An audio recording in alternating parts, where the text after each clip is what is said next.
కాంగ్రెస్ అంటేనే కలహల పార్టీ. ఒకరి ఎదుగుదలను మరొకరు ఓర్వలేరు. అనైక్యత కారణంగా 10 ఏళ్లు తెలంగాణలో అధికారానికి దూరమైంది.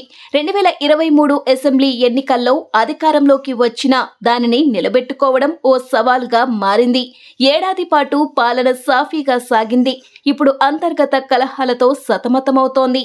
మంత్రివర్గ విస్తరణ మునుగోడు ఎమ్మెల్యే కోమటిరెడ్డి రాజగోపాల్ రెడ్డి అసంతృప్తికి కారణమైంది. అది క్రమంగా పార్టీ చీలికకు దారితీసే అవకాశం కనిపిస్తోంది. ముఖ్యమంత్రి రేవంత్ రెడ్డికి వ్యతిరేకంగా 25 మంది ఎమ్మెల్యేలతో రహస్య సమావేశం నిర్వహించినట్లు ప్రచారం జరుగుతోంది. ఈ సమావేశం గురించి ఇంటెలిజెన్స్ వర్గాల ద్వారా సమాచారం రేవంత్ రెడ్డికి చేరడంతో పార్టీలో ఉత్కంఠ నెలకొంది. ఈ ఘటన తెలంగాణ రాజకీయాల్లో కొత్త మలుపుకు దారితీసే అవకాశం ఉంది.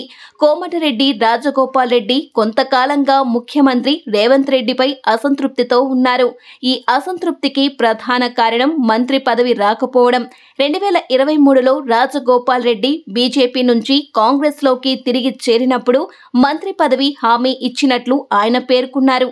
అయితే 2023 డిసెంబర్లో 2024 జూన్లో కేబినెట్ విస్తరణలో ఆయనకు అవకాశం దక్కలేదు. దీంతో రాజగోపాల్ రెడ్డి బహిరంగానే రేవంత్ రెడ్డి నాయకత్వ శైలిని ఆంధ్రప్రదేశ్ కాంట్రాక్టర్లకు అనుకూలంగా వ్యవహరిస్తున్నారని ఆరోపిస్తూ తీవ్ర విమర్శలు చేశారు.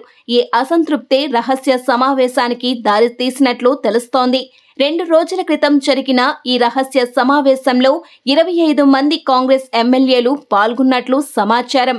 రాజగోపాల్ రెడ్డి ప్రస్తుతం ఢిల్లీలోనే ఉంటూ ఇది పార్టీ అధిష్టానంతో చర్చలు జరుపుతున్నారనే ఊహాగానాలకు దారితీస్తోంది.